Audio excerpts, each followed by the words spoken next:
नमस्कार दोस्तों। आज के इस वीडियो में हम बात करेंगे कि भारत की इलेक्ट्रिक व्हीकल क्रांति के बारे में, और उससे भी ज़रूरी बात, क्या हमारा पावर ग्रिड इस नेट ज़ीरो ट्रांजिशन और बढ़ते लोड के लिए तैयार है। चलिए समझते हैं। जैसा कि आप जानते हैं कि भारत ने 2070 तक नेट ज़ीरो का लक्ष्य रखा है। हाँ, जो कि इसके एक एनडीजी के अंतर्गत आता है, जो पेरिस एग्रीमेंट में लिया गया था 2015 के टाइम में। हाँ, तो भारत में मोबिलिटी का एक नया दौर शुरू हो चुका है। इसे पूरे बदलाव के नेतृत्व कोई बड़ी कारें नहीं, बल्कि स्मॉल टू व्हीलर्स और थ्री व्हीलर हैं। तो जो जितना भी चेंज है वो सिर्फ टू व्हीलर्स और थ्री व्हीलर्स के ऊपर डिपेंड करता है, क्योंकि इनकी जो संख्या है वो बहुत ज़्यादा है इंडिया में। आप जानते ही होंगे कि पिलियन राइडर्स इंडिया में बहुत ज़्यादा हैं, जो कि रूरल एरियाज़ और अर्बन एरियाज़ में दिखते हैं। इलेक्ट्रिक स्कूटर और रिक्शा का इस्तेमाल बहुत तेज़ी से बढ़ रहा है। इन्हें चलाने का खर्चा बहुत कम आता है, और सरकार की फेम पॉलिसी और पीएम ई ड्राइव जैसी सब्सिडी के कारण अनुमान है कि 2025 तक हर साल 25 लाख से ज़्यादा ईवी यूनिट्स बिकेंगी, और डिलीवरी फ्लीट्स और अर्बन ट्रांसपोर्ट लगभग 100% इलेक्ट्रिक होने की राह पर हैं। तो इस दिए हुए मैप में आप देख सकते हैं कि total number of public EV charging station कितने हैं। जैसे उत्तर प्रदेश में 406 हैं, हरियाणा में 230 हैं। हाँ, और वहीं कुछ राज्य ऐसे हैं जहाँ पर इनकी संख्या बहुत कम है। जैसे सिक्किम में यह 1 है, अरुणाचल प्रदेश में 9। तो आइए समझते हैं और आगे कि जो एक बड़ा सवाल उठता है वो है एनर्जी गैप का। एनर्जी गैप, जिसे हम अक्सर इग्नोर कर देते हैं। 2050 तक इन गाड़ियों को चार्ज करने के लिए हमें लगभग 800 टेरावाट आवर्स की एनर्जी की ज़रूरत होगी। यानी ट्रांसपोर्ट सेक्टर की तरफ जाने वाली बिजली की मांग 20 गुना इंक्रीज़ होने की अनुमान है। इसके लिए हमारे ग्रिड का इंफ्रास्ट्रक्चर बहुत मजबूत होना चाहिए। और यहाँ पर 3 चैलेंज जो हमारे सामने आते हैं वो है, सबसे पहला पीक डिमांड का। जब सभी लोग शाम को ऑफिस से आकर एक ही वक्त पर अपनी गाड़ियाँ चार्ज करें तो ग्रिड पर अचानक एक बहुत हैवी लोड पड़ता है, जिसे हम कई इलेक्ट्रिक भाषा में लोड फैक्टर और ऐसे रेशियो से निकालते हैं। तो ये ना पड़े, इससे ग्रिड को बहुत ज़्यादा हानि हो सकती है, क्योंकि मशीनों के ओवररन और फूकने का डर रहता है। वहीं दूसरा जो चैलेंज है वो है इंटरमिटेंसी। आप देख ही रहे हैं कि हम सोलर एनर्जी और रिन्यूएबल एनर्जी की तरफ जा रहे हैं। इसमें सोलर और विंड का बहुत बड़ा योगदान है। पहले नंबर पर सोलर आता है, दूसरे नंबर पर विंड आता है इंडिया में। लेकिन सोलर और विंड एनर्जी हमेशा एक जैसी नहीं रहती, यह मौसम पर डिपेंड करती हैं। इसलिए ईवी चार्जिंग को इनके साथ बैलेंस कराना मुश्किल होता है। और तीसरा जो है वो है लोकल स्ट्रेस।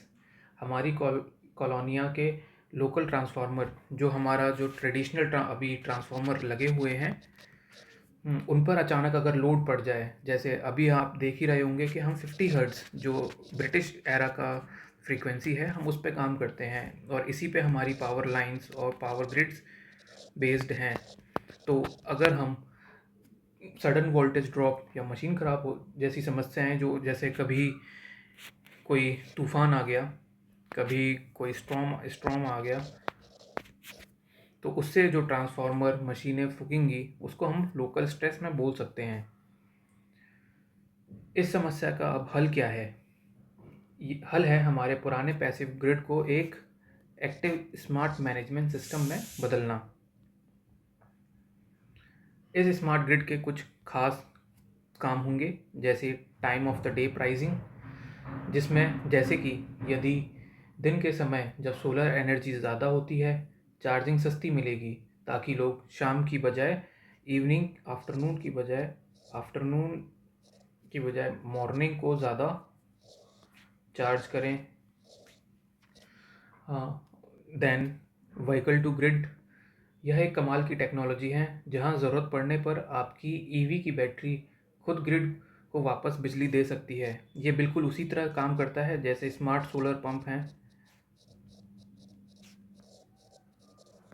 और अभी हम देख ही रहे हैं कि बहुत सारे जो हमारे प्रधानमंत्री के कॉल पे हम लोग ग्रिड से कनेक्ट कर रहे हैं, ग्रिड को बिजली देते हैं, जिससे कि लोगों की आय भी सुधर रही है।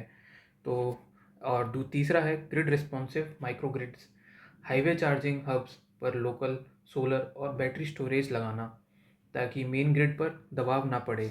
तो आप देख रहे हैं छोटे छोटे माइक्रो ग्रिड्स को हम तैयार करेंगे जिससे कि जो पब्लिक यूटिलिटी प्लेसेस हैं वहाँ से भी हम इसको मैनेज कर सकें ताकि एक ही जगह पर ज़्यादा लोड ना पड़े।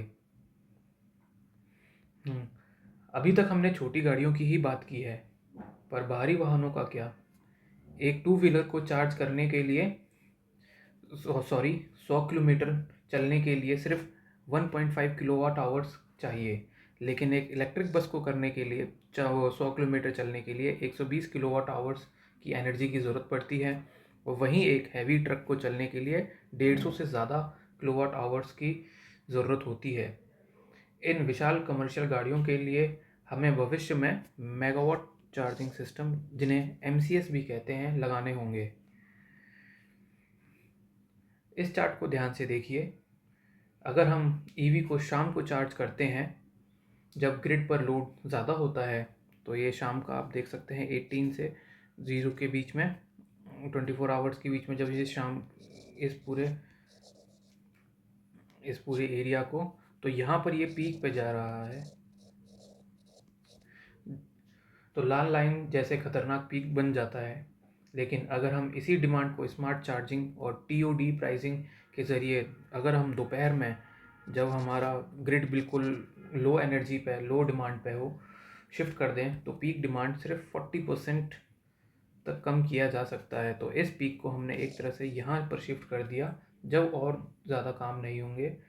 यह हरी लाइन वही दिखाती है, ये रेड जो ग्रीन लाइन है ये वही शो कर रही है। तो इससे जो रिडक्शन होगा वो अप टू 40% हमें मिलेगा। भारत का आने वाले दशकों का रोड मैप बिल्कुल क्लियर है। 2015 से 24 तक हमने फेम पॉलिसी 1 और 2 ने ईवी मार्केट को बेस बनाया, जिसमें हमने 2 व्हीलर्स और 3 व्हीलर्स और पब्लिक ट्रांसपोर्ट पर कुछ रजिस्ट्रेशन में सब्सिडीज़ दी। 2024 से 26 में PM E-ड्राइव चार्जिंग इंफ्रास्ट्रक्चर पर फोकस रहा और 2030 तक हमारा टारगेट है कि 30% नई गाड़ियां इलेक्ट्रिक हों और 2050 में हमें नेट ज़ीरो का बड़ा लक्ष्य हासिल करना है। जो कि अंत में, जैसा कि एक्सपर्ट मानते हैं, भारत का ईवी भविष्य एक मजबूत और क्लीन इलेक्ट्रिक ग्रिड पर निर्भर करता है। आज हम जो फैसला लेंगे वही यह तय करेगा कि यह ट्रांजिशन हमारी विकास यात्रा में रुकावट बनेगा या फिर एक कैटलिस्ट। भारत की इस इलेक्ट्रिक यात्रा पर आपके क्या विचार हैं? क्या हमारा ग्रिड तैयार हो पाएगा? अपनी राय नीचे कमेंट सेक्शन में ज़रूर बताएं। अगर आपको यह वीडियो इन्फॉर्मेटिव लगी हो तो इसके लिए लाइक करें, शेयर करें और चैनल को सब्सक्राइब करना ना भूलें।